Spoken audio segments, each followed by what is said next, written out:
sejam todos muito bem-vindos. Eu me chamo Luciana Leg, sou tesoureira do Conselho Regional de Farmácia do Rio Grande do Sul. Primeiramente, eu gostaria de parabenizar a todos pelo Dia do Farmacêutico, essa data tão especial que marca o reconhecimento daqueles que lutam em prol da farmácia. Obrigada pelos relevantes serviços prestados à profissão. Também gostaria de informar que retornamos, juntamente com a FAMURS, a campanha de conscientização Vacina é Prevenção, que destaca a importância da vacinação para a prevenção de doenças e visa alertar sobre a queda da cobertura vacinal no país e no estado. Afinal, dados apontam que essa diminuição vem ocorrendo desde 2015, chegando a apenas 59% de cobertura vacinal no Rio Grande do Sul em 2021. Por isso, o Conselho Regional de Farmácia do Rio Grande do Sul reforça a relevância da campanha como meio de elucidar e convencer a população sobre a importância da vacinação. Hoje teremos a palestra Entenda a nova Portaria 480 de 2021 sobre testes rápidos nas farmácias. Aqui iremos apresentar a Portaria 480 de 2021, que estabelece o fluxo temporário e excepcional para a aplicação e a notificação dos testes rápidos de anticorpo e de antígeno, ensaios imunocromatográficos para o Covid-19 realizados em farmácias e da outras providências. Alguns recados importantes para todos. Solicito aos participantes que coloquem seus nomes completos no chat, que aparece ao lado, para que possamos fazer a conferência dos participantes e gerar seus certificados via acesso restrito após o evento. Pedimos também que todos fiquem com seus microfones no mudo, para evitar ruídos durante a apresentação. Informamos que a apresentação será gravada e disponibilizada em nosso acesso restrito. Vocês poderão anotar todas as suas perguntas durante a palestra. Ao final, abriremos espaço para dúvidas. Para organizar as falas, após o pedido da palestrante, quem tiver dúvidas pode se inscrever no chat para falar. Seguiremos a ordem do chat. Representando aqui todos os diretores do CRFRS, agradeço a quem participa dessa atividade. Muito obrigada também à palestrante de hoje, Cíntia Molina Bastos, que é coordenadora do Centro Estadual de Vigilância em Saúde, por aceitar esse convite e dividir conosco seus conhecimentos. Ela tem feito um excelente trabalho nessa luta que nós temos vivido contra essa doença excepcionalmente grave, que é o Covid-19. Um excelente evento a todos nós. A palavra está com você, Cíntia. Bom, então, boa noite a todos. Estão me ouvindo bem? Muito bem. Então, tá. Bom, é um prazer estar aqui. Parabéns pelo dia de hoje. Eu sempre digo, né, quem me conhece mais próximo sabe que Corém e Farmas são os meus amores. Eu sempre brinco, assim, eu não saberia... Óbvio que a gente interage com vários profissionais de saúde diferentes, né? E do tipo, eu que na vida médica privada trabalho com dor, tenho muito contato com físio e tal, mas talvez por amizades eu acabo gostando muito de farmacêuticos e enfermeiros por proximidade pessoal, assim. Então, são pessoas com quem eu já filosofei muito sobre saúde. Então, eu gosto muito desse contato e é realmente uma honra poder vir mais um ano num dia que é tão simbólico, né? Um médico poder falar para farmacêutico, né? Apesar de que eu acho que talvez tivesse que falar para os médicos a importância do farmacêutico também, né? Essa parte a gente tem que começar a melhorar.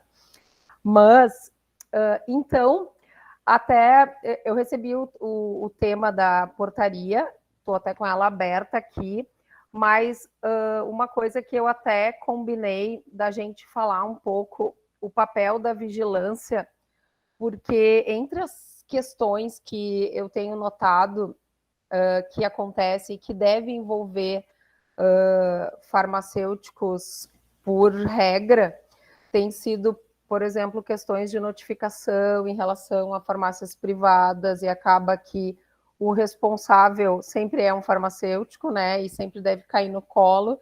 E uma coisa eu aprendi nisso de ter amigos farmacêuticos é que nessa história de grandes farmácias, o farmacêutico é o mais frágil, né?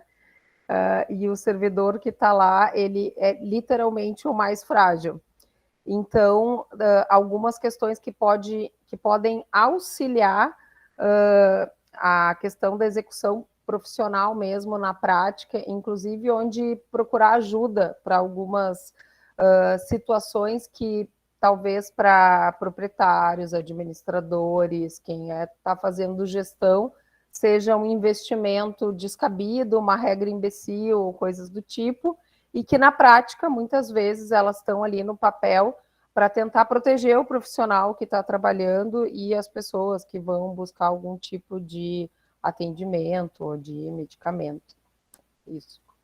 Bom, então, na realidade, a primeira coisa que eu vou aproveitar para vender meu peixe, até porque cada concurso que a gente tem, que tem número de inscritos diferente do que a gente espera, dando uma angústia, né? Por mais que eu saiba que se o salário fosse 30 mil, ia lotar, e isso não depende de mim, né? Poder botar o piso salarial ou a remuneração, eu acho que sempre vale deixar claro no momento em que a gente tem muitos farmacêuticos juntos, em especial para as diferentes áreas da vigilância em saúde, o espaço que existe para o profissional formado em farmácia bioquímica, né? Então, a gente tem diferentes áreas, e eu disse isso ano passado e vou repetir esse ano. Se dissessem para mim assim, hoje, na gestão da vigilância, só pode ter, escolhe um profissional da saúde que tu vai ter que fazer tudo com ele. Quem seria? Seria o farmacêutico. Não tem nem dúvida disso. Por quê? Porque a gente tem áreas muito específicas de bancada que vai ter farmacêutico que gosta mais, farmacêutico que gosta menos, os que dá melhor, mas na pior das hipóteses é o profissional que teve treinamento e sabe, né? Se a gente vai fazer, por exemplo, vigilância sanitária da área de medicamentos, tem que ser farmacêutico, né? Isso o CRF sabe bem. E tem toda a questão de fiscalização de qualquer outra área que tem que ser profissional de saúde, o farmacêutico faz. Se precisar revisar a doença, o farmacêutico faz. Se precisar fazer avaliação técnica de produto, de alimento, o farmacêutico faz. Então, assim, dentro da vigilância, se a gente pensar vigilância epidemiológica, vigilância sanitária, vigilância ambiental, vigilância de saúde do trabalhador, o farmacêutico ele desenrola em qualquer área, porque nesse sentido ele é um profissional muito versátil, né? E que eu acho que muitas vezes o farmacêutico não se vê assim, né? Eu brinco assim, quando a pessoa que imagina o farmacêutico, imagina ele atrás do balcão da Panvel, não sei se pode falar o nome da farmácia, eu prometo variar, tá? Usar várias marcas para ninguém se ofender. Mas assim, que imagina só essa ação do farmacêutico, ainda que seja uma farmácia de manipulação, mas que vê só isso, tem uma visão muito restrita, né? Porque a gente, para organizar vacinas, farmacêutico, para ver se está na temperatura, farmacêutico, conservação, farmacêutico, fluxo, POPs, farmacêuticos. Então, é um olhar diferente, né? É uma formação abrangente, é uma capacidade de enxergar o invisível, né? As coisas muito pequenininhas e também enxergar o macro, e isso é muito nobre no profissional. E mesmo quando a gente para pensar de vigilância ambiental, vamos falar de reservatórios, eu acho horrível chamar macaquinhos de reservatório, mas são, né, ou vetores, os mosquitos, quando eu falo, vai vir um farmacêutico, chega ambiental, isso a gente precisa, todo mundo quer um farmacêutico, porque tu tem exatamente essa visão do todo, aí vai ter que ter um olhar sobre toda a questão de agrotóxico, tem olhar sobre toda a questão de espalhamento de micropartículas, e sempre o olhar do farmacêutico faz diferença, junto com o engenheiro químico avaliando água vai fazer diferença. Então, assim, o papel do profissional graduado para nós é muito nobre, né? Muito nobre. Eu acho que é o que a gente mais se bate, assim, pensando em como mexer nessa logística, o farmacêutico é nobre. E isso acho que vale reforçar muito, porque quanto mais eu convivo com profissionais da vigilância, mais eu me deparo com farmacêuticos em diferentes frentes, executando um trabalho excepcional. Né? E quando eu falo excepcional, não é só no sentido de que é a pessoa que fez sozinho, é no sentido de formação, tu vê que a pessoa é um profissional que, beleza, teve que baixar a cabeça e estudar mais, mas que ele tinha bagagem para ir atrás das coisas e fazer. Então, isso faz muita diferença. Neste sentido, a gente chega nas portarias, né? Porque as portarias que são feitas em conjunto, que são publicadas pela CES, de forma geral, elas passaram por vários farmacêuticos, né? E isso é uma coisa interessante, com diferentes olhares, né? Vai ter a pessoa que tem a formação e que vai ter o olhar mais voltado para a epidemia, para a diferença de transmissão, vai ter o núcleo lá de medicamentos da sanitária, que vai ter um olhar, eu sempre digo para elas, assim, bem na caixinha, né? Confere, não confere, confere, não confere, é aquela coisa que são visões complementares, mas as duas importantes, e com a tentativa de, que talvez seja o maior desafio, de fazer com que o que a gente escreve lá na vida real, né, lá na ponta, chegue para fazer diferença positiva, de segurança na vida do profissional e não uma mera burocracia. Né? Então, isso para nós é o mais importante e de forma... Agora eu entendi, me contaram que mudou a gestão do CRF, né? Porque daí eu vi que isso é um documento novo, o Roberto me falou, mudou, ele mudou. Eu disse, não conheço. Mas, assim, de forma geral, a gente tenta ter sempre diálogo com os conselhos, porque é muito isso, né? Daqui a pouco a gente escreve algo que a gente que está lá 2 anos mergulhado no Covid acha que é óbvio que dá para fazer e que na vida real não se aplica. Né? E para isso a gente está sempre aberto para essas discussões e para tentar deixar tudo da forma que fique mais adequado para todo mundo, e nisso inclui proteger o profissional que está ali na ponta e proteger os pacientes, que acabam sendo um elo ainda mais frágil, né? E que, por tantas vezes, utilizam o balconista e não o farmacêutico como o seu prescritor, né? Que isso está entre as coisas que me angustia, assim, porque quando falaram para mim, tu é contra clínica na farmácia, eu falei, não, se garantir que é o farmacêutico que vai orientar, eu estou feliz. O que me preocupa é o lugar onde não vai ter o farmacêutico para orientar, né? Então, em cima da portaria especificamente, o que eu já sei que, inclusive, foi uma demanda que veio antes de ontem, assim, que começou uma discussão importante, que disseram para mim, tem que revisar, tem que revisar. Eu falei, meu Deus, o que vocês querem revisar agora, que está o caos no mundo, né? 350 mil testes, querem revisar a portaria. Aí eu falei, tá, mas o que é? Sala de vacina com os exames. Falei, beleza, querem revisar a sala de vacina com os exames. Aí eu cheguei, tá, entendi. Não, porque estão questionando o que pode, o que não pode. Aí agora ainda eu vinha vindo e já tenho uma proposta, eu não li ainda mandei mensagem para a farmacêutica, inclusive, que foi a seguinte, que foi assim, ok, né, eu entendi que tem a questão do, pode ser usada a mesma sala, eu falei, tá, beleza, ok, mas para mim é uma questão de algumas coisas são muito simples. Existem regras específicas para salas de vacina da Vigilância Sanitária, da Anvisa, e existem regras específicas para atendimento. Local limpo é local limpo, local sujo é local sujo. Para mim, a primeira maneira de pensar, ela fica assim, como a gente começa do grosseiro para ir delimitando, né? Tá, beleza. Mas se for um paciente de manhã e o último de tarde, não teria problema, né? Tipo, limpa, ventilou, ok.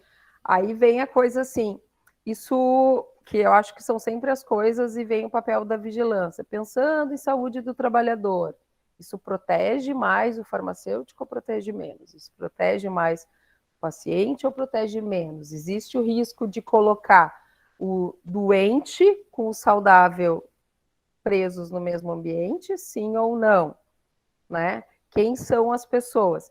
Então, o olhar ele começa a ficar maior, e quando a gente começa a pensar em pressão, a pressão vem de onde está o poder econômico, né? Então, a gente não pode desconsiderar isso, né? Então, toda a questão da discussão sobre o que pode e não pode vem desde as questões das regras da vigilância, né, até chegar no que protege mais.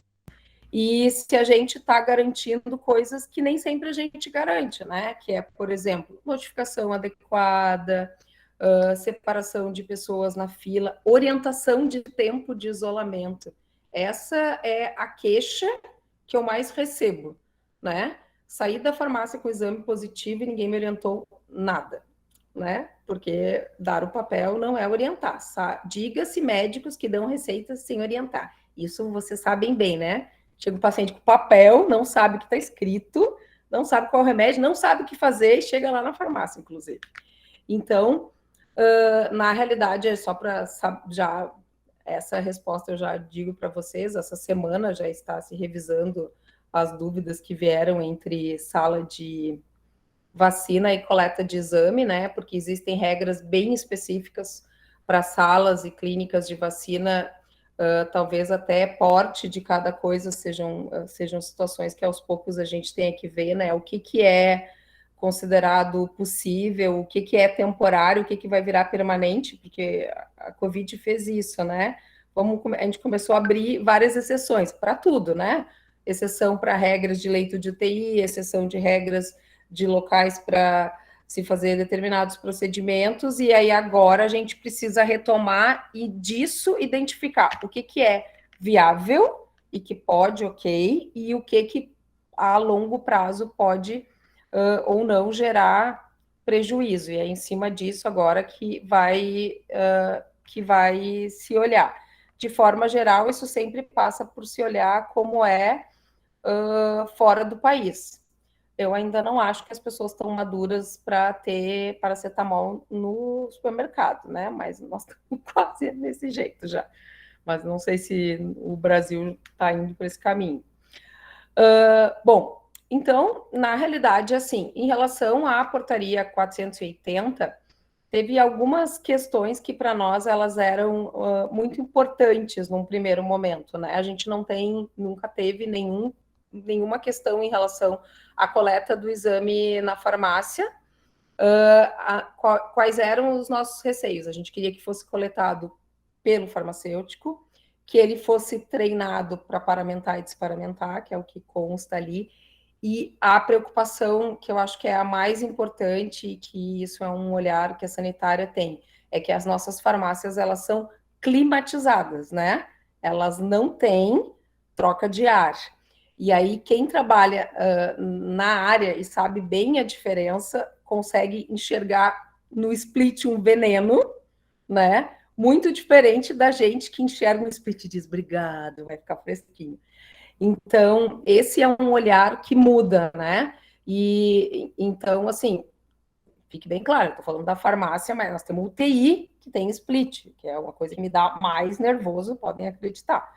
Mas a questão é que se nós vamos fazer um exame que aumenta muito, né, dispersão de partícula, num lugar onde as pessoas ficam com máscara no queixo, né, que vem de máscara de neoprene, né? Inclusive, isso a gente podia fazer uma campanha, né? Não vender máscaras de neoprene nas farmácias. Então, a gente tinha que se preocupar com isso. Então, a gente colocou toda a questão. E a outra preocupação, ela sempre foi em cima da notificação. E aí, o que começou a acontecer e que a gente viu claramente pós-vacinação, né?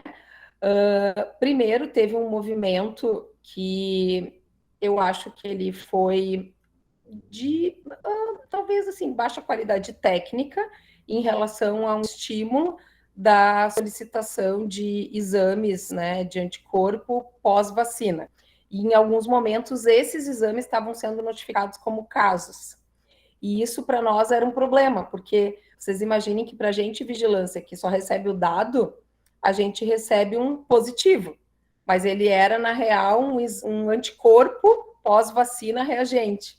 E não um paciente que estava fazendo, mas que não tinha tomado vacina e que era um novo caso.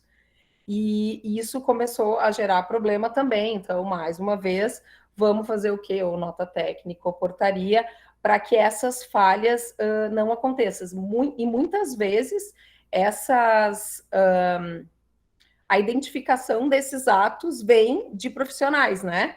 Que acaba, eu brinco assim, vem por contato quase informal, né? O colega do colega do colega chega e diz: tu não sabe o que está acontecendo. Então, é assim que muitas vezes as informações chegam para a gente, e nem sempre é só porque a gente nota um aumento, porque demora um tempo para a gente conseguir identificar o aumento. Deixa eu ver o que mais. Tem alguma coisa muito grosseira na portaria que eu não falei. Não, fluxo falei, disposto falei, preenchimento. Bom, o ESUS, de forma geral, pelo menos em Porto Alegre, eu sempre ouvi assim: eu fiz o teste, saí de lá e notificaram na minha frente. E, inclusive, sempre que alguém me diz: eu fiz o teste de farmácia, eu pergunto: e tu sabe se notificaram? Sim, notificaram na minha frente. Isso a gente notou, algo que talvez seja curiosidade para quem não tem muito domínio de vigilância. As vigilâncias municipais são quem, teoricamente, tem a competência para olhar e para multar, né? Se não tá, é o órgão que efetivamente deveria ir multar. Teoricamente, o Estado ele age na ausência do poder municipal, então a gente só vai ir se do tipo assim, identifica que o poder municipal não está fazendo, e que agora não dá conta de fazer, né? Só que o Estado normalmente faz uma ação que é diferente, assim, chega e diz assim: olha só, tu tem que notificar, porque senão a gente aciona a vigilância municipal, a vigilância municipal vai multar, que a gente consegue fazer ações mais educativas.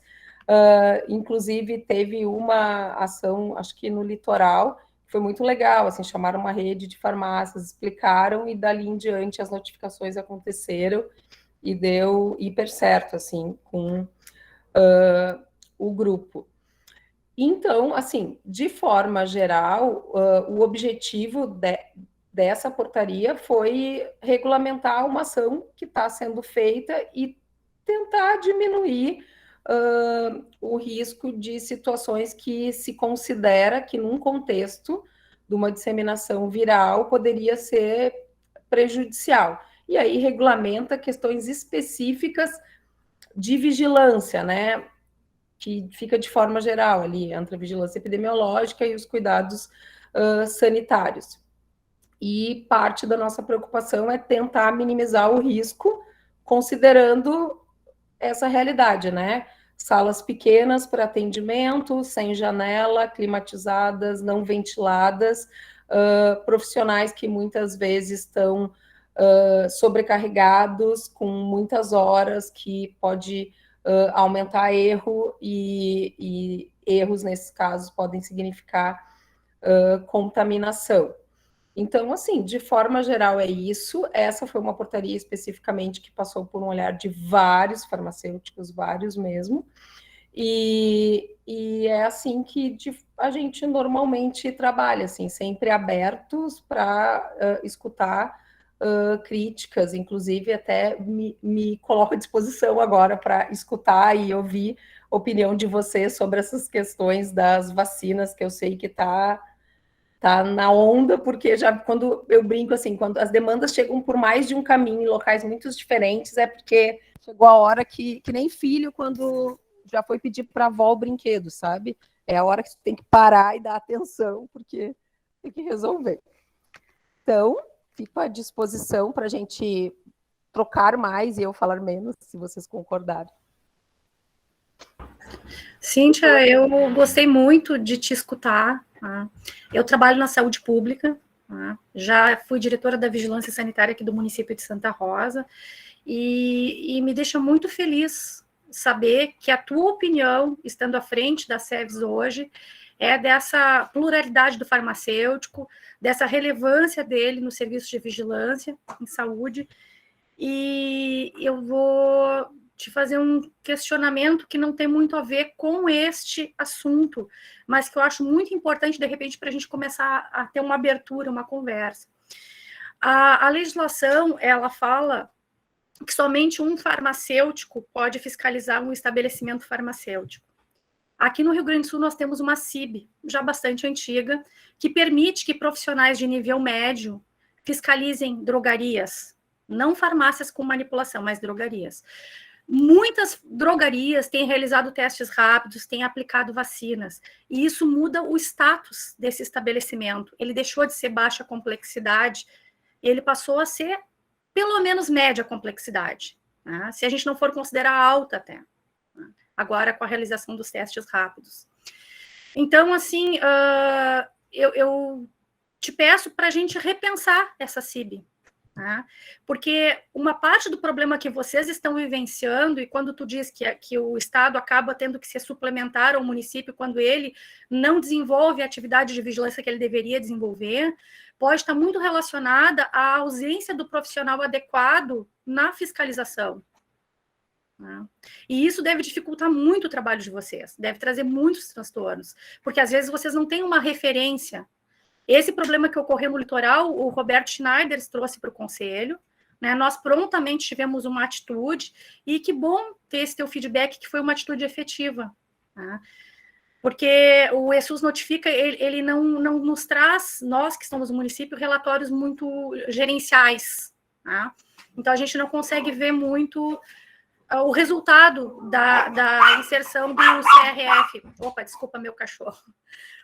Mas, assim, ó, eu te agradeço muito por essa fala. Vou abrir agora para as perguntas dos colegas, que eu vi que já há vários questionamentos pertinentes, tá? E depois, mais por final, eu vou te fazer uma outra perguntinha que eu vou querer escutar a tua opinião, tá? Mas deixa eu responder essa, pelo amor de Deus.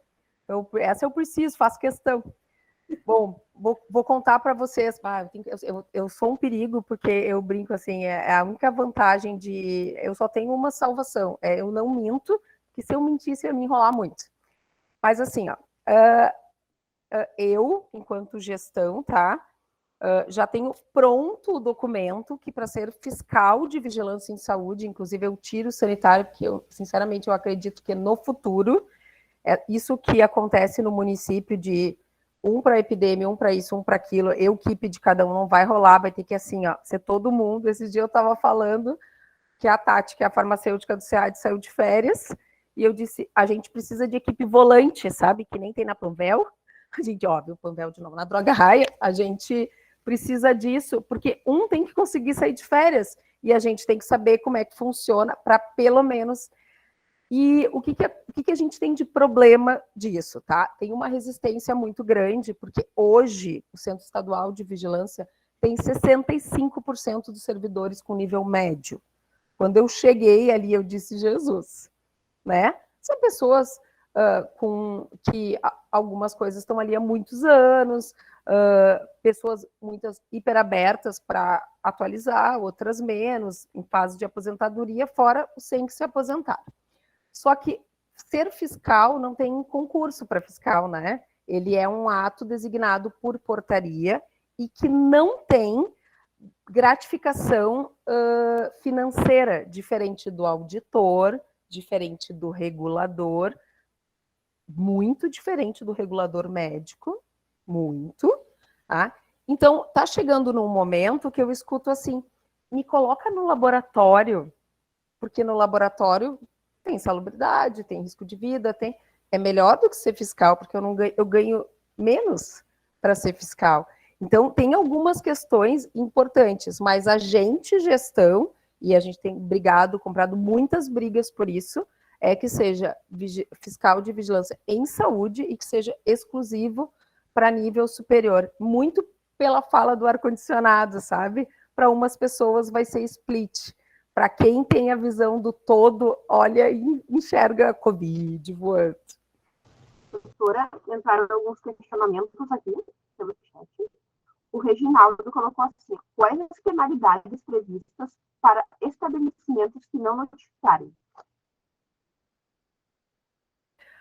Olha, eu lembro que eu falei que eu não minto nem invento, né? Tem multa que está lá, obviamente, eu não sei de cor, até porque, se vocês perguntarem quantos foram multados, nenhum até hoje, né?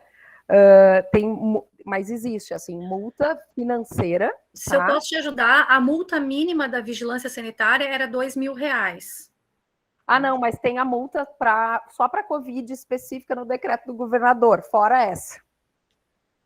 Só para isso, assim, não notificou, não usou máscara, tem os valores. Tanto que quando deu a questão das máscaras das crianças, a alternativa jurídica para não obrigar as crianças de 3 anos a usar máscara foi tirar a multa para essa faixa etária. Eu não sei o valor, mas existe. Na prática, tinha 2 caminhos, né? E um que eu entendo que, inclusive, os residentes da vigilância queriam fazer, assim, queriam ter aquele momento Anvisa, entrar no campo e fazer. Eu falei, gente, se só multa resolvesse tudo, né, várias coisas não seriam. E tem outros motivos. Então, na realidade, tem, tá? O que eu acho que não se consegue fazer, e aí a fala da Lu me ajudou muito, né? É o quanto o ESUS nos dá informações. Eu lembro do dia que eu disse assim, ó, vamos filtrar os testes de farmácia por notificação e vamos ver algum lugar que só dá negativo, para a gente ir lá e bater um papinho e ver se não está coletando errado.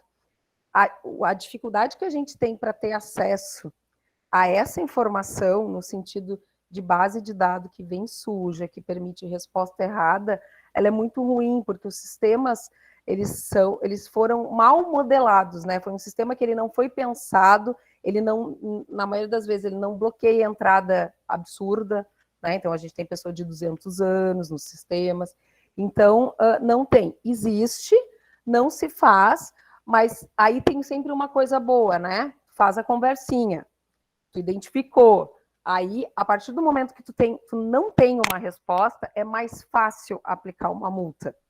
Né? É muito mais fácil. E aí acho que a Lu pode, inclusive, dar... Normalmente a multa é algo que... Eu brinco assim, a multa é algo que machuca até a gente, né? Tem julgamentos, processos. Aí, às vezes, olha, eu julgo os que vêm de segundo recurso, normalmente chega a dar pena, assim, porque os erros, muitas vezes, eles são tão grosseiros, do tipo lixo no chão, que eu fico pensando assim, gente... Não pode ser só má vontade, né? Talvez os fiscais tenham uma visão diferente, mas às vezes eu olho e digo, será que é só assim? Ou ninguém um dia chegou e disse, calma aí, sabe? Tipo o que fazem nos restaurantes lá do Masterchef, sabe? De dizer, cara, vou te dar um banho de loja e te ensinar como é que a gente faz o negócio dar certo. Temos mais uma aqui. Obrigada, doutora. José Leonardo tem vários questionamentos. Se tu quiser ligar o teu microfone para falar. Se tiver microfone. Obrigada. Oi, liguei. Na verdade é Tauana. Tá. A primeira pergunta seria em relação, então, a pessoa positivou e aí ela me pergunta quantos dias de isolamento, né? Eu acabei vendo agora de tarde no Insta do CRF que já saiu lá uma notinha com os dias de isolamento, né? Se tem vacina, se tem febre. Mas esses dias de isolamento, eles vão ser contados a partir do início dos sintomas ou a partir do dia que positivou? Bom, então assim, o fluxo que a gente fez agora, inclusive, até a Lu pode me dizer se ela também ficou desconfortável, porque foi um fluxo com uma cara mais de fluxo clínico do que uma cara de vigilância, que eu acho que para quem está na ponta é melhor. Vai depender se a pessoa fez o teste por sintoma, né? Essa é a primeira coisa, se a pessoa está assintomática. Aí tem uma malandragem que vem de coisas que eu acho que talvez seja o momento que eu, médica, contribuo de verdade pela formação, que é a malandragem de pegar o sintoma, que é assim, não, mas eu tô assintomático. E aí tu fazer assim, tá, mas tu nem acordou estranho. E daí tu vai ver a pessoa chega e diz, não, mas parece que eu dormi mal essa noite, sabe? Ou na noite passada. E aí a pessoa acha que tá assintomática. E não tá. Porque, assim, vai mudar alguma coisa? Não. Tu vai dizer, é desde ontem, né? Desde agora. Se tu contar do dia do teste, tu nunca perde, né? Daqui para frente, digamos assim. Só que a diferença disso é que alguém que está assintomático de verdade, tipo, estava passando na rua e disse, vou entrar fazer um teste, é uma coisa, né? Porque aquele exame pode ser residual, pode ser uma coisa. A pessoa que teve contato ou que já está com mal-estar, não tem como a gente saber se ela não vai piorar. E aí, talvez, o que mais se deixe passar, e vou falar agora por ser preceptora há muitos anos de estudante de medicina, que é o que os estudantes de medicina mais esquecem de dizer. É assim, qualquer coisa tu volta, ou qualquer coisa tu vai em tal lugar. Então, essa coisa que é o bobinho de saber onde é a UPA, onde é a UBS, onde é que vai SUS, onde é que vai convênio, que é uma bobagem, aumenta muito valor no trabalho do farmacêutico.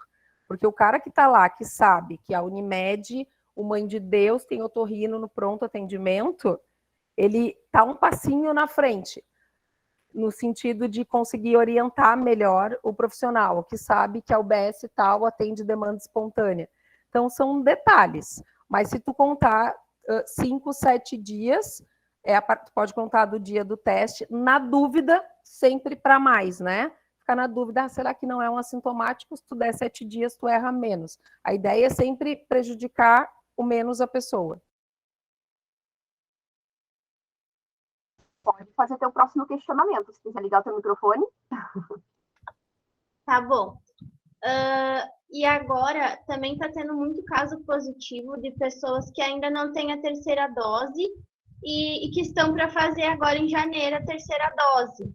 Também é a dúvida, esperar quantos dias e se contaria a partir do início dos sintomas ou do dia que eu fiz o teste. Exatamente, assim, eu acho que o mais seguro é sempre um mês, tá? Para um paciente assintomático, que é isso, ou sintoma bagaceirinho, esses assim, nariz escorrendo, um mês. Pode ser um caso residual e a gente está atrasando uma dose de reforço? Pode, mas, assim, melhor tu dar uma vacina que tem chance de ter uma resposta um pouquinho melhor do que não, né? Até porque se a pessoa realmente teve Covid há pouco tempo, ela teve uma imunidade mais natural, ainda que frágil, né? Pode continuar com o teu próximo questionamento. Tá bom. Agora, um exemplo que eu tive na farmácia. A pessoa fez o teste e ela positivou para o antígeno. Aí, depois de uns dias, ela voltou lá para fazer o do anticorpo e deu reagente o IgG. Né? IgM nada, mas deu IgG. Mas a gente não sabe dizer se é da vacina ou se foi da infecção, pelo vírus mesmo. Nesse caso, eu vou notificar IgG reagente ou não? Muito boa pergunta. Bom, a primeira pergunta que eu faria é por que ela fez o anticorpo? Essa ia ser a primeira, né? Aí vem uma questão que é onde eu acho que o farmacêutico é o mais vulnerável possível. Porque tu tá num lugar que tu vende algo, né?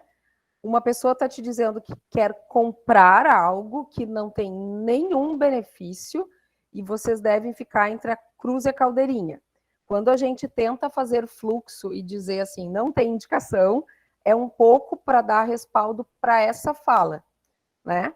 E eu sei, e sei porque os pacientes fazem isso todo dia, né? Com a gente também. Ah, mas não tem benefício, mas eu quero.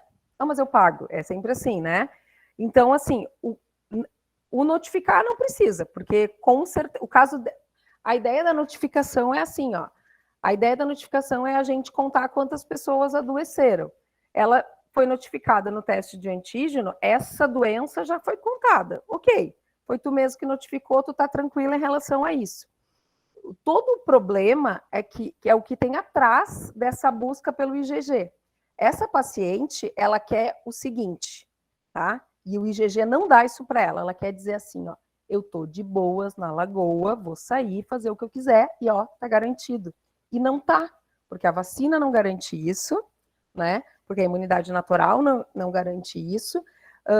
E eu brinco que é aquela pessoa que vai medir o colesterol e diz, beleza, o colesterol tá bom, então vamos para a pizzaria, né? Porque já que não passou dos 200. Então, assim, o que tem atrás dessa necessidade de ver a soroconversão, ou das pessoas pagarem não sei quanto de fortuna para ver anticorpo neutralizante, é a resposta. Eu brinco assim, agora a secretária teve contato, e ela falou publicamente, né, então não é, com o marido que positivou, e ela não fez exame positivo. Aí eu brinquei, eu queria seriar anticorpo dela, para ver como reagiu, né? Aí disseram para mim assim, para quê? Por curiosidade, acho que mais de ver a resposta do corpo, mas não vai mudar nada. Não, claro que não, eu queria ver se o corpo dela reagiu a isso, ou de qualquer pessoa, sabendo que não ia mudar, era curiosidade acadêmica.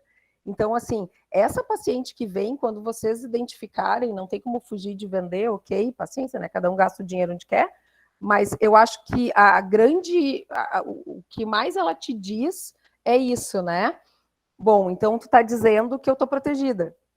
E esse é o papel que faz diferença do profissional, que não adianta dar um papel com as linhas escritas, tem que dizer, olha, tu entendeu, né? Isso aqui pode estar positivo pela vacina, isso aqui pode estar positivo porque tu fez um teste há pouco tempo e tu teve contato, mas não te garante que tu não pega, não te garante que tu não transmite e não te garante que tu não vai ter um caso grave, não garante nada, só diz assim, um dia tu teve contato com uma partícula do vírus. E é difícil dizer isso, tá? Porque os pacientes não querem ouvir essa parte. Obrigada, doutora. A Fernanda colocou assim, ó, no caso da farmácia onde acontecem serviços farmacêuticos, é possível fazer o teste rápido do tipo antígeno neste mesmo ambiente? No caso, ele está de acordo com as orientações necessárias? Desculpa, tu pode falar de novo, eu perdi o que era com o quê. Fernanda colocou assim, no caso da farmácia onde acontecem serviços farmacêuticos, é possível fazer o teste rápido do tipo antígeno neste mesmo ambiente? No caso, ele está de acordo com as orientações necessárias? Assim, ó, para mim a ideia de coleta do antígeno tem que ser assim. Se uma pessoa coleta um teste de antígeno, ela tira a máscara e ela pode espirrar, né? Se naquele espaço, num período que não é muito curto, né? Dependendo de quanta pessoa. Se uma pessoa com febre sintomática, é uma tragédia, né? Se der um espirro de verdade, uma sala fechada sem ventilação. Aí o próximo que entra ali para fazer uma consulta é uma criança, é um idoso, é alguém com câncer. Se a gente pensar nesse aspecto, foi nesse sentido a nossa ideia de tentar ter uma sala só para o teste. E até aí a Lu vai saber ajudar mais ainda, que tem a questão do privativo exclusivo, que tem uma coisa, diz outra, vocês estão me explicando privativo exclusivo. Aí, então, deixa eu explicar para vocês o que eu acho. Tem que ser só para isso, tá? Agora, como é que fala isso no linguajar da legislação? Mas, assim, a ideia é um pouco essa, e por isso que eu sempre defendi que tem que ser um profissional de nível superior e que sabe o que está fazendo. Porque o farmacêutico saber que ele coletou numa sala, que a pessoa não espirrou, que o exame deu negativo, que o paciente não tinha sintoma nenhum, e aí ele definir que aconteceu alguma coisa e ele abriu uma exceção, é completamente diferente disso enfileirado, porque daí se entra lá a Lu fiscal e diz assim, o farmacêutico diz, não, olha só, era uma situação ímpar que aconteceu aqui, por isso, mas eu fiz uma avaliação técnica e tomei uma decisão que tinha que ser tomada. Isso é diferente de tu colocar a sala para uso de duas coisas e aumentar risco de contaminação. Eu não sei se eu respondi, mas tentei. Obrigada, doutora. A Carla colocou assim, dúvida. O farmacêutico pode, como profissional da saúde, fornecer termo de isolamento para pacientes que testarem positivo na farmácia? Boa pergunta. Estávamos discutindo isso hoje, aí eu até falei com a secretária que estava na hora da gente juntar todos os CR, né, e para conversar. A gente tem algumas questões que, assim, tem uma lei, primeiro que em legislação trabalhista o Estado não mete a colher, né, então, assim, as determinações mesmo tinham que ser federais, mas tem uma portaria lá do início, lá acho que da época do Mandetta, que fala um pouco sobre o termo de isolamento, pela vigilância epidemiológica, por nexo, tudo isso. Por exemplo, não tem nenhum óbice num farmacêutico fazer uma declaração, digamos, né? Atendi, ia ser mais um trabalho para vocês, mas atendi fulano de tal, que veio por isso, teste tal, assim como vocês têm o resultado do exame. O que é a questão que é onde a coisa tranca? Teoricamente, o empregador, se se enquadra na lei da vigilância epidemiológica ali, que é a brecha do isolamento, vai dar ok. A questão é que, e que vem do atestado, é que o atestado médico para cuidados, para o afastamento da atividade laboral, atestado por um médico, tem aquele período que é pago pelo empregador. E essa é a grande diferença, é tu dizer assim, ó, esse dia eu não vou, quem paga esta conta é o empregador, né? E eu não perco o descanso remunerado ali que tem. E eu vou ser bem honesta para vocês, porque eu falei isso quando veio uma empresa me perguntar o que fazia quando estavam 2 positivos. Aí eu falei, a primeira coisa, todo mundo que disser que está com sintoma, tu manda para casa sem exigir atestado. Porque eu acho que mais do que a gente ficar colocando essa responsabilidade só nos profissionais de saúde, né, tem que, num momento caótico, que nem o que a gente está vivendo agora, de subir 20 mil casos por dia, as empresas confiarem nos seus trabalhadores, assim. Alguém vai mentir. Gente, sempre alguém vai mentir, pelo amor de Deus, né? Mas não dá para se criar uma regra porque meia dúzia mentem, né? As pessoas... isso está escrito no CDC, tá? Não é nem da minha cabeça. O CDC diz isso, façam reunião com seus trabalhadores e combinem para, assim, olha, gente, se metade adoecer, que nem estão fazendo nas companhias aéreas, né? De menos uma aeromoça porque teve surto de Covid, os outros vão pegar junto. Então, assim, tem o espaço da questão da vigilância epidemiológica de dar. Teoricamente, muitas empresas aceitam o teste, mas o buraco que fica de legislação e essa é o problema para qualquer trabalhador, é a questão de que o que legalmente dá esse afastamento é um atestado médico de doença. Então, esse é a brecha, nós estamos exatamente nesse momento discutindo isso, porque agora a pessoa que não está muito mal, ela vai para a fila do posto pegar outras pereba para conseguir um afastamento, né? Cíntia, se tu me permite, aqui em Santa Rosa, que é o lugar onde eu trabalho e vivo, nós temos uma experiência muito positiva. Aconteceu de algumas empresas se recusarem a aceitar o termo de isolamento assinado por farmacêutico ou enfermeiro. E o gestor municipal, na pessoa da doutora Fabiana Breitenbach, que é a nossa diretora de atenção primária à saúde, entrou em contato com as empresas, explicou, né, mostrou a legislação, e eles foram sensíveis. Então, aqui em Santa Rosa, os termos assinados por profissionais de saúde habilitados a fazer o teste estão válidos. Tá? Então, eu acho que se no teu município isso não está acontecendo, chama uma conversa com o gestor municipal, né, diz para ele, olha, eu estou fazendo isso aqui, mas não está sendo efetivo, estou aumentando a fila da tua unidade básica de saúde. Não é bom para ti. Então, quem sabe, tu faz uma reunião com os empresários, sei lá, CDL, essas associações de empresariado local, e discute esse assunto com eles, porque é ruim para todo mundo aumentar a fila do posto. A gente mobilizou para isso no Estado, né? Só que é bem isso, a gente não chega tão perto como o município chega, porque a nossa fala é aquela coisa ampla, né? Ali vamos chamar a Federação das Indústrias, né?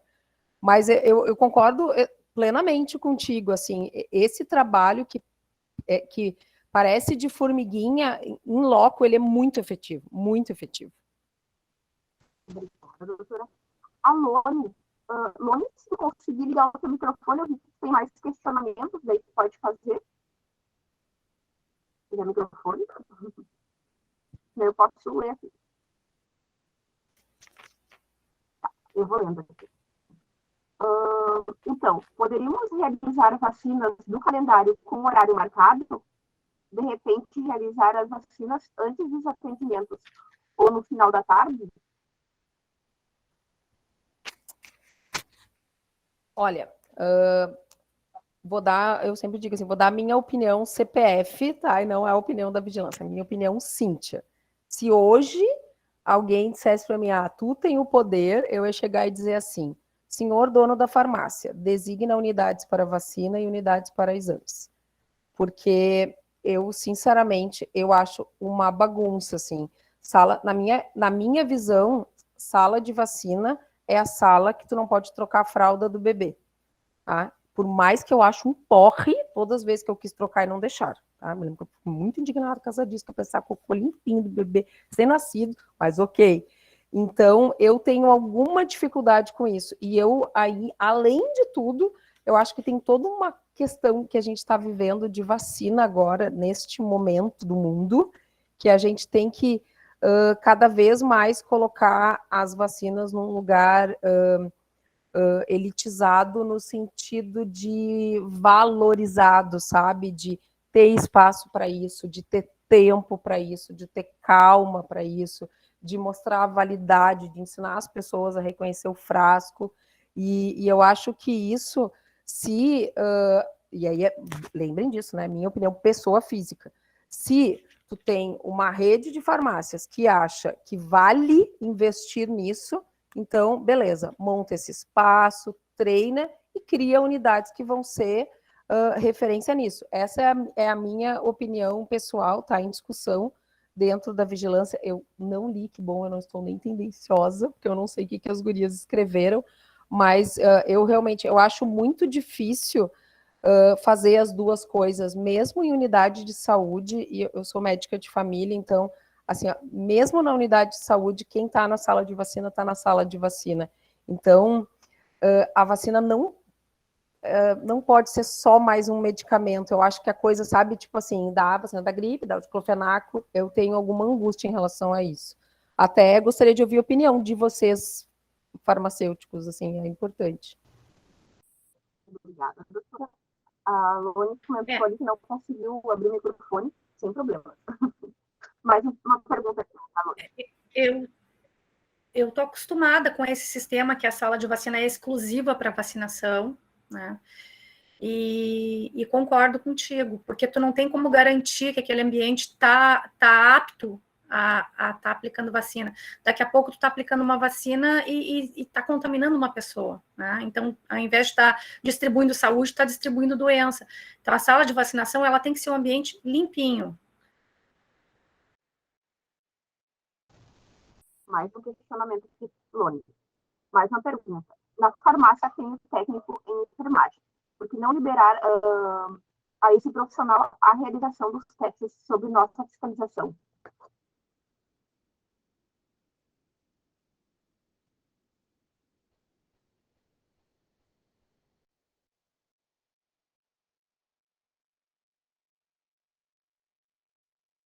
Porque eu achei que estava ligado na tomada, aí eu recebi uma mensagem de aí a tomada de ser. Bom, eu não vou entrar nessa parte legal que eu não sei, que foi a primeira coisa que eu pensei quando eu escutei do técnico de enfermagem. Como é que funciona o técnico de enfermagem e a hierarquia com o farmacêutico? Essa é a dificuldade, ele não tem. Pois é. O técnico de enfermagem, ele tem que ser supervisionado por enfermeiro para desenvolver ações de enfermagem. Ele precisa obrigatoriamente, senão ele vai estar tendo problemas éticos e estar respondendo ao Corém. Então, tu vai estar colocando esse trabalhador numa situação bem conflituosa, eticamente.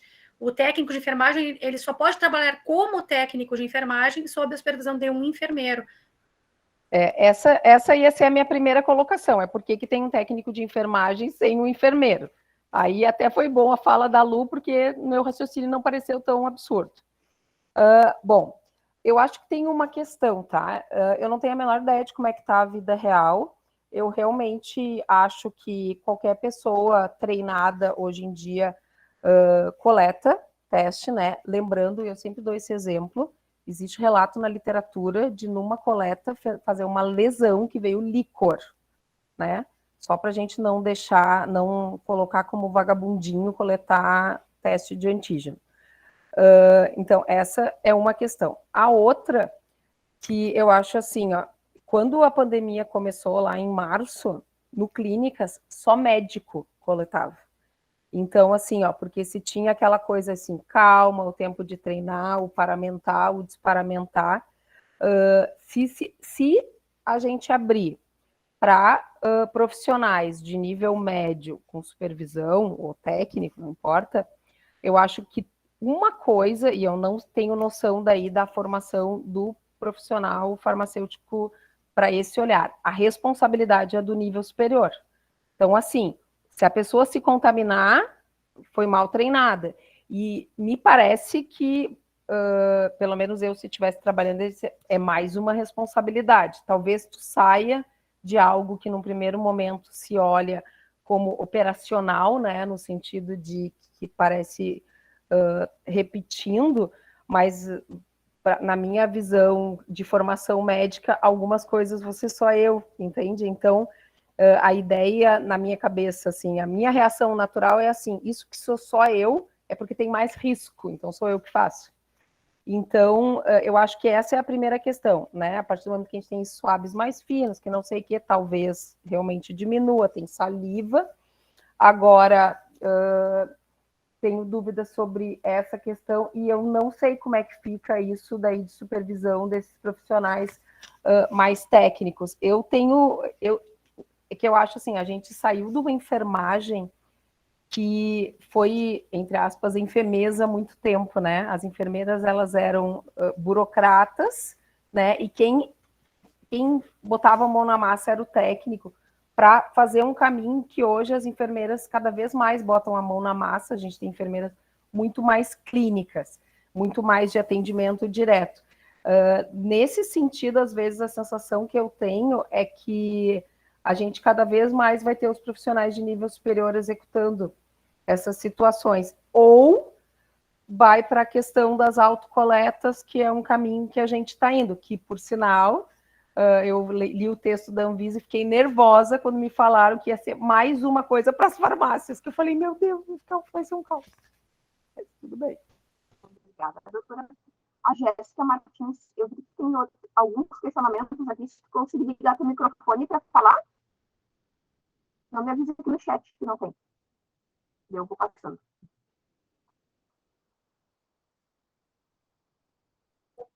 Oi, posso ligar sim? Tudo bem? Cíntia, na verdade, o meu questionamento é sobre o ar-condicionado que tu comentou na sala de coleta, tá? Atualmente, a gente realiza testes e a sala, conforme a nossa paramentação, a gente usa 2 máscaras, a face mais o jalequinho, né? Ele se torna um EPI meio abafado para a gente, então a gente acaba ligando o ar-condicionado, né, por causa disso. E até para os clientes também agora, por causa das épocas de calor, se sentem bem desconfortáveis, já estão com alguns sintomas gripais, então a gente liga o ar. Aí o meu questionamento era se tem alguma temperatura mínima que a gente possa usar dentro da sala ou não é um uso liberado assim para essa situação.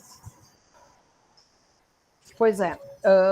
Eu espero que quando que o 2 máscaras seja uma, pelo menos FFP2, porque é o suficiente, né?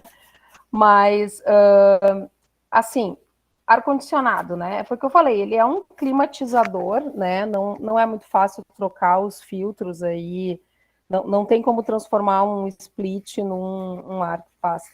Tem estratégias para colocar, desde das mais, assim, virar o ventilador para tentar imitar um exaustor, abrir janela. A questão nem é o ar-condicionado maior, eu acho, é a sala fechada com ar ligado.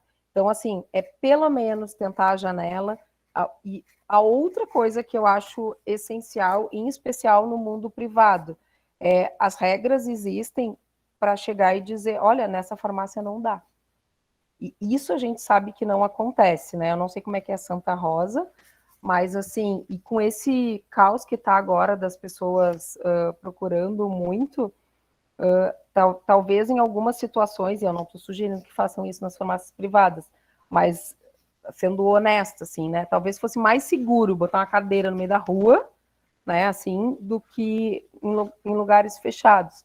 Teoricamente, para qualquer situação, o ambiente mais frio, ele se torna mais seguro porque deixa a maioria dos bichos menos viáveis.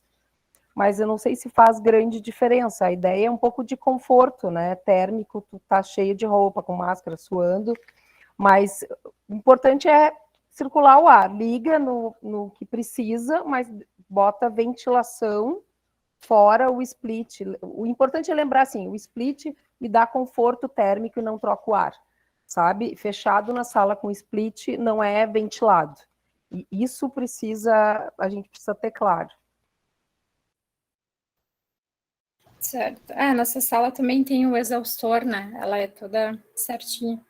E sim, a máscara que a gente usa por segurança, eu e a outra farmacêutica, é uma máscara cirúrgica, a PFF2 por cima e a Face, para a gente ter uma garantia, porque a gente está tendo bastante caso de positivos lá na farmácia, até para nossa segurança a gente acabou colocando mais uma, né?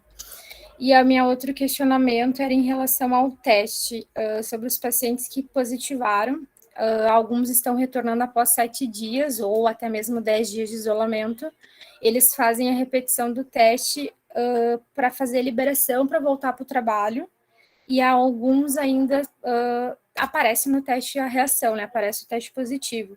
Daí a minha pergunta é qual conduta que a gente pode seguir, porque as empresas estão mandando esses trabalhadores repetirem o teste no 7º ou 10º dia para eles voltarem a trabalhar e não estão liberando o trabalhador porque o teste está dando positivo ainda.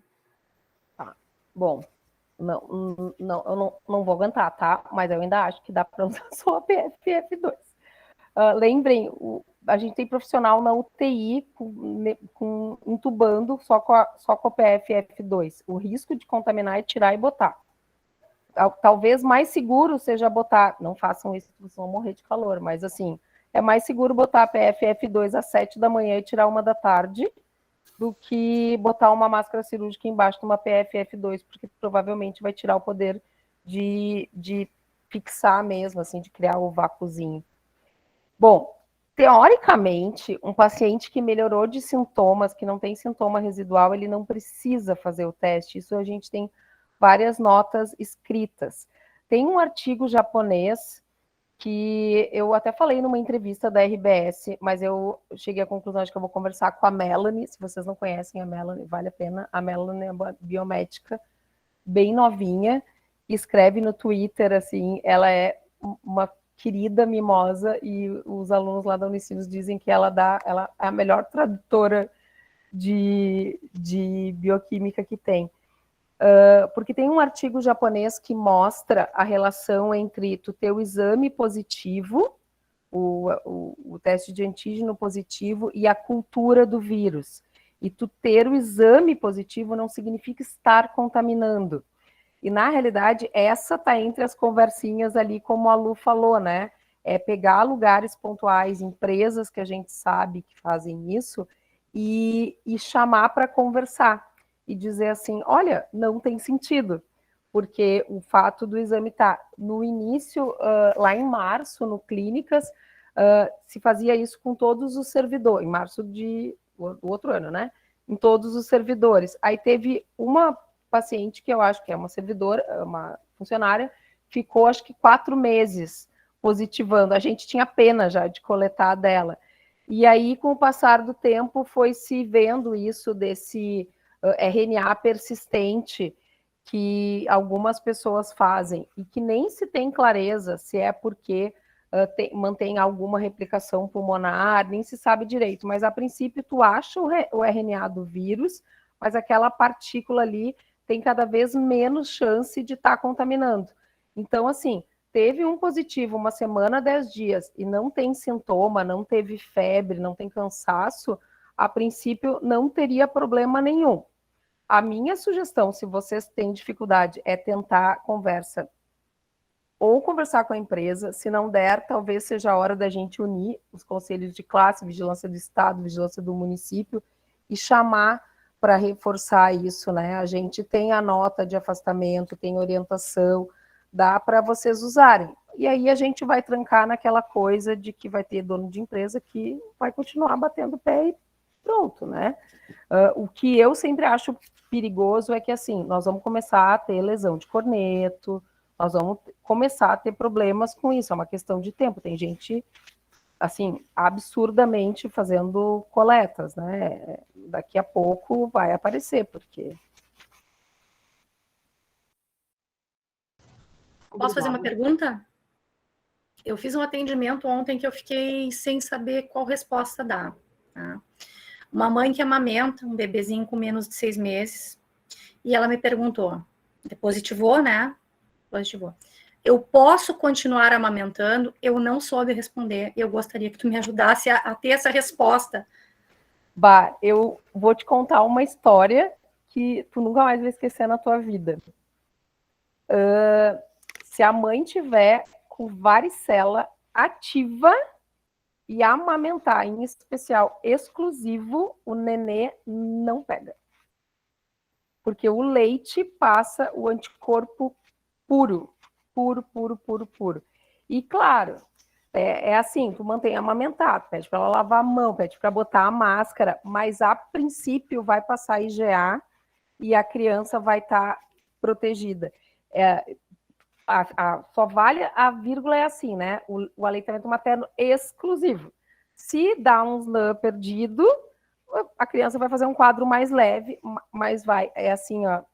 Eu sou menos defensora da amamentação do que a maioria dos médicos de família, assim, porque eu não gosto da doença do aleitamento, assim, que a gente faz, né? Tipo aquela coisa de deixar as mães malucas. Mas a mãe amamentando é uma coisa mágica para a doença viral, assim. Então é botar a máscara, cuidar e leite à vontade. Em resumo, eu falei isso para ela. Eu disse, olha, tu amamenta com máscara, faz a higiene, mas eu fiquei super insegura em dar essa orientação, porque eu fiquei, tipo, foi uma pergunta muito difícil para responder. E olha que interessante, né? É a diferença de vivência, né? Porque tu foi pelo lógico, né? E é isso, assim, certinho. E essas coisas são muito, muito legais. Tem pouquíssimos vírus que passam, e no início se tinha dúvida disso, né? Do Covid, até tem outros, né? Hepatite B, outras coisas assim. Mas se tinha dúvida, o HIV não pode, né? Não é uma coisa assim simples. É que realmente Covid a gente ficou muito claro, assim, que nem fezes não pega, coisa. Mas a resposta perfeita, viu? Formação. Alguém tem mais algum questionamento? Temos 2 comentários aqui que eu vou ler, são os últimos, e um questionamento. São os últimos. A Ludmila levantou a mão. Ludmila? Quer falar? Oi, Pode ligar para o microfone. O que acontece? Eu faço o teste de Covid e o que me aconteceu? Uma senhora, ela tem 40 anos, mora com os pais e tem avós vivos ainda. E ela positivou. Fez o PCR positivou. Ela me questionou. Eu tenho. Ludmila, tu consegue falar um pouquinho mais alto? Desculpa. Uma paciente minha positivou, eu faço o teste na farmácia. E ela reside com pais e avós, todos já idosos. E ela veio me questionar, eu tenho que trazer todos eles para fazer o teste também. Inicialmente, foi a primeira coisa que eu perguntei. Você teve um contato direto com ele nos últimos dias?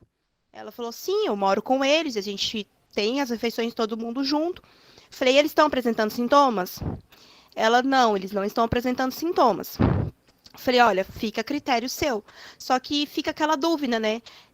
porque por ser idoso, ele vai sair de casa, vai ir para o ambiente lá para fazer o PCR, que ele vai tirar a máscara, vai ter um contato que já teve outras pessoas contaminadas, como foi dito antes, que daqui a pouco, às vezes, ele está indo para um lugar que vai se contaminar, né? E eu queria saber isso, se nesse caso eu tenho que sempre indicar para eles irem fazer o teste também, ou se esperar eles sentirem algum sintoma.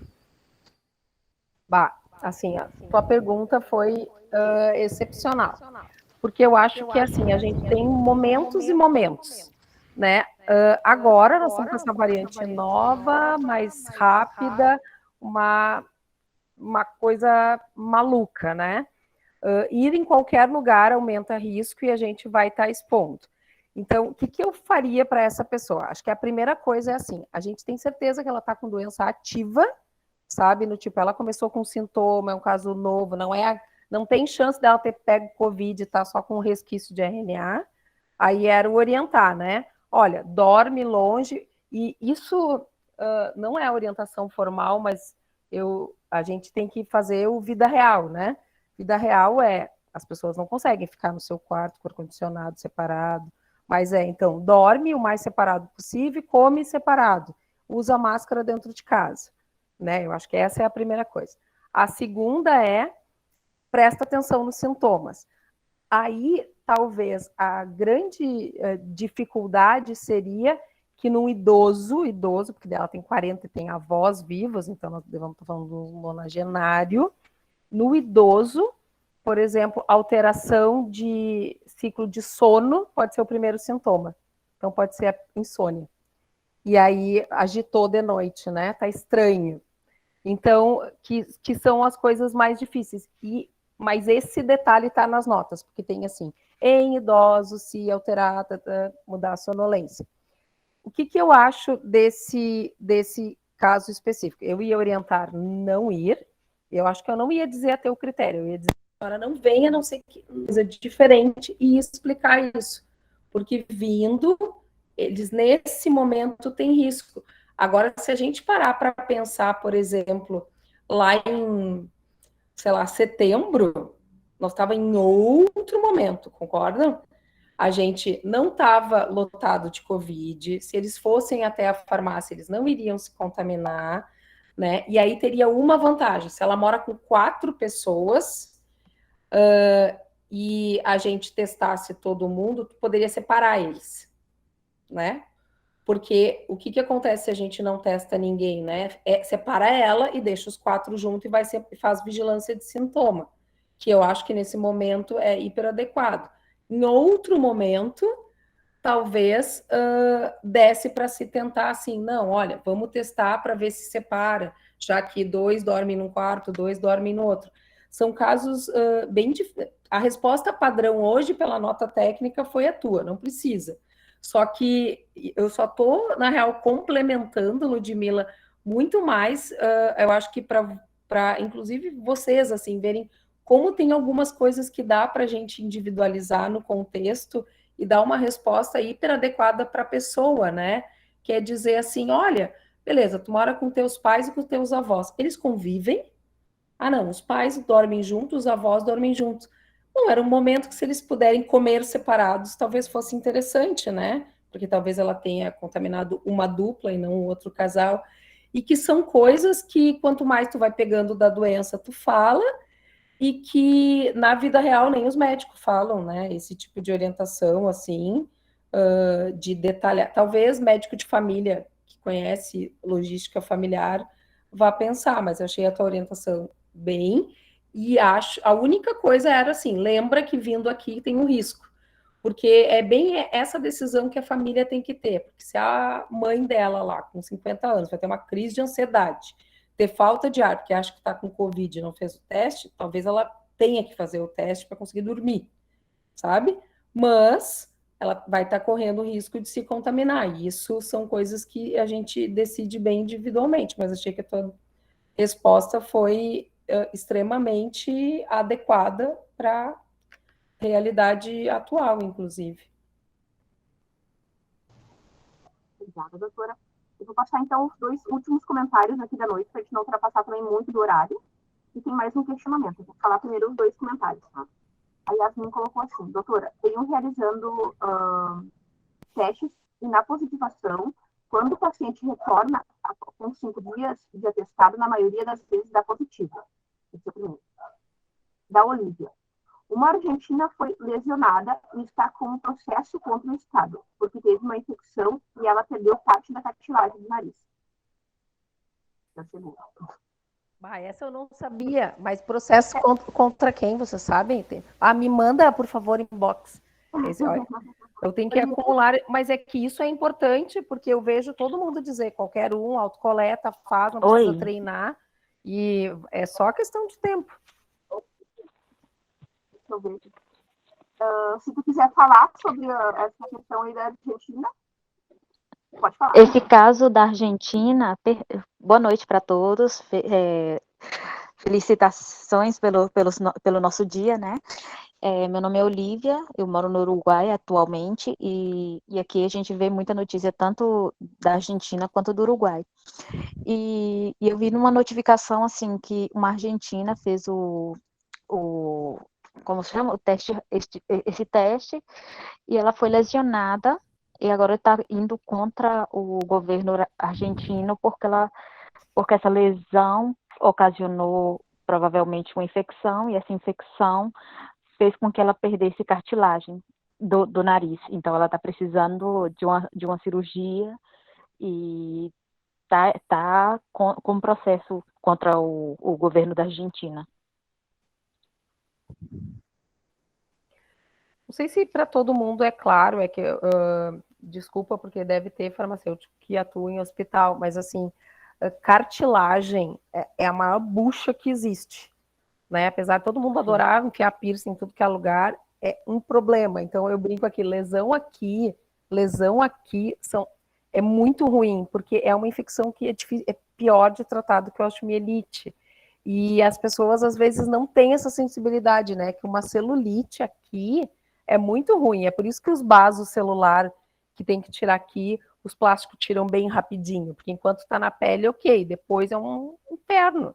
Então, assim, infecção orelha e infecção aqui, nariz, é muito ruim, porque não resolve, infecta de novo, faz aqueles biofilmes aí que os bioquímicos sabem, não melhora com nada, na cara da pessoa.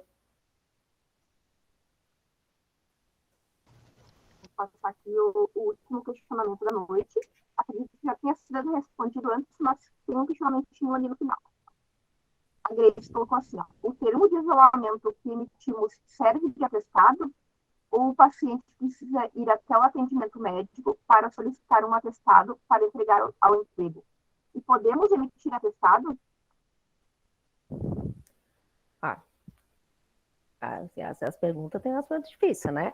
Assim, o isolamento a empresa pode aceitar, o exame, em muitos casos, tem a portaria federal, tá? O que é uma das poucas coisas que nem sei se diz privativo do médico, os médicos não tem nada privativo, esse é o brinco que entre eles tem, né? Porque os vascular não querem que não sei quem faça não sei o que, mas ok. Essas baixarias internas dos médicos eu não posso contar aqui, porque daí não dá, né? Vocês ficam com muitas armas contra a gente. Não, brincadeiras à parte, é que, lembrem, eu tenho muitas amigas farmacêuticas, a gente se diverte, vocês não têm ideia. Mas assim, ó, a questão é que se tiver um papel escrito atestado, assinado por um farmacêutico, o cara vai dizer, beleza, é um atestado, mas não me obriga a pagar, porque o que obriga a pagar é o afastamento pelo médico, que é o que se entende, que tem a competência para dizer isso. A minha crítica a isso é que eu acho que para N situações é verdade, mas para doença infecto-contagiosa e para esse momento é um absurdo, mas eles têm aceitado o exame positivo. Aí, o olhar, por exemplo, olha o caso da Ludmilla, né? Tudo bem que os avós não devem trabalhar, mas vamos considerar que a mãe dessa pessoa de 40 anos pudesse ter 60 e poucos e trabalha, né? Ela não tem teste, aí ela é uma contactante, aí ok, a gente dá uma declaração. Aí vai depender, a empresa teoricamente tem lá um respaldo, mas a gente começa a abrir brecha para a empresa torturar o paciente, né? Porque toda essa é a questão. Eu brinco assim, talvez seja uma das poucas coisas que me deixa muito feliz de dizer para os pacientes assim, eu te dou atestado, sabe? Que é porque ninguém vai questionar, não, eles questionam às vezes, mas questionam menos isso, porque o teste positivo eles questionam, o tu morar com um bebê positivo eles questionam, tudo questionam porque acham que tu não quer trabalhar, né? Então o atestado é uma das poucas coisas que ainda questionam, tá? Só para vocês terem uma ideia de como o mundo é injusto, tá? O RH do SEVES questionou o meu atestado. Meu. Aí eu pensei, ela não leu o atestado. Ela não leu o nome do médico. Só pode, né? Aí eu só mandei um WhatsApp assim para a chefe dela, da pessoa. Assim, tem certeza que vocês vão questionar o meu atestado? Aí ela riu e disse, não, acho que alguém se enganou. Então, só para vocês terem noção de que eu brinco assim, questionam, as pessoas questionam as coisas. Ah, obrigada, ela mandou ali, ó, da Argentina, guardar nos meus alfarrábios essa. Bom, acho que finalizou já os questionamentos, então eu vou fazer um questionamento agora que eu deixei para o final, até pelas falas que tu já fez. Eu não sei se tu viu a manifestação do CRF-RS com relação aos autotestes. Nós já publicamos uma manifestação da nossa preocupação, né, especialmente com a coleta e notificação. Não sei se tu quer responder como pessoa física, talvez seja mais apropriado, né? Como que tu enxerga essa questão? Será que esse liberalismo todo não vai prejudicar o conhecimento da dimensão do contexto epidemiológico? Porque uma vez que o teste saiu da farmácia, dificilmente alguém vai retornar para informar o resultado. Então, é uma atribuição que o farmacêutico não vai poder se comprometer, porque não depende só dele, né? Depende que aquela pessoa queira falar o resultado. Assim, ó, eu acho que essa é uma linha que teve uma reunião ontem, antes de ontem até, que eu ainda brinquei com a secretária Arita. Eu disse, olha, se os bastidores da Anvisa, eles estão levando, né, eles têm comprado umas brigas que dá orgulho, for verdade, eles não vão aprovar, e não vão aprovar porque a gente não, a sociedade brasileira não tem maturidade. E aí, assim, ó, primeiro, eu concordo plenamente contigo, né? Quem vai se responsabilizar? Porque, por exemplo, eu tentei com a Secretaria da Fazenda, o que eu queria? A quantidade de testes que a farmácia tinha por CNPJ. Para quê? Só para ver se batia com as notificações. Tipo assim, eu acho que o meu batia, eu queria muito mais saber se estava notificando 30%, 50%, 80%, do que acreditar que se notifica 100%. Né? Então, é uma ideia muito... Porque, assim, chega ali o teste, aí deve ter alguém que leva uns não sei para... Sabe? Vida real, era muito nisso. Por outro lado, quando a gente vai olhar fora do Brasil, Canadá, Nova Zelândia, Estados Unidos, o governo, o Ministério da Saúde deles, larga o teste na porta.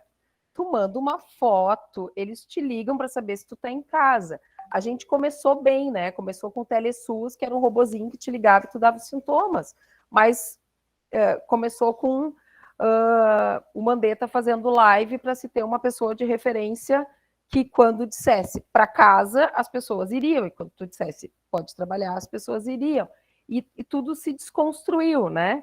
Então, a sensação que eu tenho é que a gente não vai conseguir, assim, não é nem um controle, assim, a gente vai sair com uma ideia de tentar um exame acessível, no sentido de, para as pessoas se testarem, porque é importante, porque eu acho que o que aconteceu, essa é a minha visão bem CPF, assim, no Ministério da Saúde foi assim, eles tomaram muito pau porque não compraram teste, não testaram, era só isso que os epidêmios cientistas diziam, né? Aí foi, então tá, nós vamos responder, vamos dar teste para todo mundo. E aí a ideia do teste agora, porque bem nesse momento não faz diferença os testes, né? Gente, diagnóstico clínico epidemiológico, fecha todo mundo na casa lá, que nem a Ludmilla fez, não dá tempo de fazer teste. Então, eu acho que tem esse desencontro, assim, de pensamento e que eles vão botar no colo de alguém, né? Aí vai sempre do lado mais frágil, que é bem o que eu falei para vocês. Aí vai o profissional ter que se responsabilizar por algo que não, o que eles vão fazer? Aí eu fico imaginando, vai ser pior do que as receitas amarelas, né? Que eu também tenho um ranço das receitas coloridas. Mas, assim, vai ser receita amarela, que daí tu tem que ir presencial, aí vai o motoqueiro, pega a receita, que vai ser uma coisa esquizofrênica, né? Vai dar o teste, fica alguém na porta esperando. Tipo, é inviável, vai ser mais caro do que a pessoa ir lá fazer. Então, eu acho que não tem o menor cabimento, acho que é uma tentativa desesperada do Ministério da Saúde de tentar dizer assim, pensando bem, a gente acordou e está coordenando a pandemia, porque as falas que eu tenho ouvido, que eu, pessoa física, tenho uma baita de uma raiva, né? Porque a coisa do afastamento, gente, isso do atestado é uma caneta do governo federal que resolve, né? A partir de agora, a autodeclaração está valendo, deu. Só que a gente precisa de alguém que assim. Eu acho lamentável e acho que a postura de todos os conselhos tem que ser um pouco isso, assim, né? Acho que o CRM tem que se manifestar dizendo que é um risco, sabe? Nem que seja com aquele discursinho do médico, né? De o exame tem uma probabilidade, pré-teste, serve para o diagnóstico, não importa o mimimi, porque tem sentido. Uma coisa é a gente, eu brinco assim, né? É tu ter alguns acessos a exames pontuais, tu bota protocolo, tu faz fórum como esse, tu troca ideia. Outra coisa é o que eles estão fazendo, assim, é um liberar geral de teste e proibir vacina. Desculpa, assim, se não é politizar, mas é que chega uma hora que não tem nem como, né? Chega. Hoje, quando eu vi, né, eu estava vindo, né? Você sabe, eu vim para Arapiraca batizar o meu afilhado no pior momento do século, mas acreditem que cancelar as passagens ia ser uma tragédia financeira. E aí entrei no avião, quando eu saí, tinha aquele monte de coisa do negócio da AGU para não vacinar as crianças. Eu falei, gente, é o tempo de um avião e o mundo virou de cabeça para baixo. E aí já tem que escrever um parecer explicando. E aí eu falei, graças a Deus que a gente fez todo o movimento de humanização da vacina infantil e que a gente começou depois, porque daí eu tinha que defender, eu tinha que explicar quantas crianças a gente podia ter vacinado errado. Eu falei, bom, começamos ontem, né? Nenhuma, não deu tempo ainda de errar. Então, chega a ser maluco esse mundo que a gente está vivendo, assim, a sensação que eu tenho é essa. Obrigada, doutora. Nós temos vários agradecimentos aqui no chat por essa noite. Eu quero deixar também aqui o meu muito obrigada, doutora, por ter aceito o nosso convite, por estar compartilhando o seu conhecimento conosco aqui nessa noite, nessa quinta-feira de muito calor, né? Lu, eu passo a palavra para ti. Eu gostaria de finalizar com o comentário da colega Alessandra para o Inelli. Ela coloca que a palestra é muito boa, quanto mais espaço tivermos para podermos discutir sobre tudo isso que estamos vivendo, mais conhecimentos poderemos compartilhar e mais informações teremos para educar a população. Por mais palestras assim, parabéns a todos. Alessandra, essa é a nossa ideia, tá? A gente pensa que tem que trazer coisas para a nossa vida prática, para a nossa atividade, que construam um profissional forte, qualificado, seguro. A Cíntia colocou muito bem que diz que o próprio farmacêutico às vezes não se enxerga tão multi quanto ele é, né? E agradecer muito a Cíntia por essa fala de empoderamento do profissional farmacêutico no nosso dia. Foi muito importante te ouvir, né? Então, agradeço a Chayane, nossa funcionária do Conselho Regional de Farmácia, que está sempre disponível e organiza muito bem todos esses eventos, tá? E em nome da nossa diretoria, que é uma diretoria nova, mas nem tanto, a gente está há bastante tempo na luta. A Letícia Halp é a nossa presidente, tá? A Zelma Padilha é a nossa secretária, o Tarso Bortolini, o nosso vice-presidente, e eu sou a tesoureira. o Tarso e a Letícia já estavam na gestão anterior, nós estamos, então, dando um direcionamento diferente, não é uma continuidade de gestão, mas nós já temos uma maturidade para direcionar o conselho para aquilo que os colegas desejam, tá? E essa palestra vai ao encontro disso, da necessidade da categoria, e a gente entende que esses testes rápidos, nesse momento, foram emergenciais, mas é muito provável que, pelo sucesso do trabalho, pela luta, né, do farmacêutico lá nesse apoio ao controle da pandemia, eles venham a ficarem no estabelecimento farmacêutico, mas concordo plenamente na necessidade de uma regulamentação sanitária. Os nossos colegas profissionais de análises clínicas, inclusive, eles desejam muito que isso aconteça pela garantia da qualidade do resultado, tá? Então, nós apoiamos muito que haja uma regulamentação que garanta a qualidade, porque nós, farmacêuticos, somos cheios de protocolos de trabalho, de regras de biossegurança e somos parceiros. E gostaria de te pedir, então, para levar adiante essa conversa que nós tivemos sobre a questão das vigilâncias locais. Quem sabe a gente possa estar qualificando essas vigilâncias, né, revogando essa CIB, claro, dando um prazo para cada município estar se adequando, mas a gente entende também que necessita de uma qualificação para que a vigilância exerça a totalidade da sua função. Não digo o poder de polícia, mas também a questão orientativa, educativa, que o profissional de nível médio, ele pode até seguir um roteiro, mas ele não tem a mesma habilidade, a mesma formação que permita a ele transmitir esse conhecimento que um profissional de nível superior transmite. Então, Cíntia, tu queres fazer alguma consideração mais? E fica o meu agradecimento. Bom, eu quero agradecer o convite, é realmente um prazer falar. Eu sempre fui muito do multi, assim, aprendo todos os dias, né, com todos lá. Eu brinco, eu tenho os biólogos, acho uns bichos diferentes.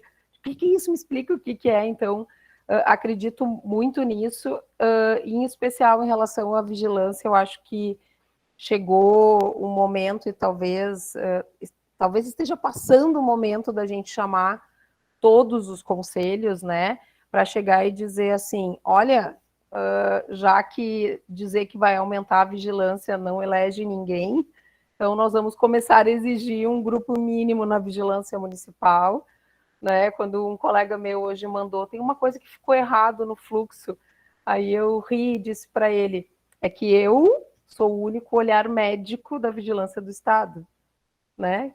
Então, não tem outro médico para eu trocar ideia, então eu troco ideia com os colegas fora.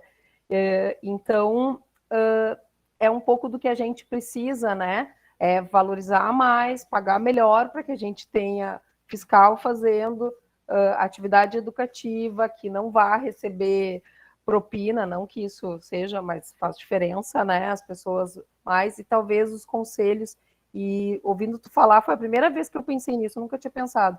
Talvez os conselhos começarem a chegar para o município e dizer, não, tem que ter um representante disso, porque o olhar é diferente, tem que ter um representante dessa categoria, porque é diferente, e a gente começar a pressionar como classe de profissionais de saúde, quem sabe politicamente a gente tenha mais força para que isso vire política de Estado, né, e não de governo, que é o que a gente precisa. Muito obrigada, contem comigo para o que eu puder fazer, estamos juntos.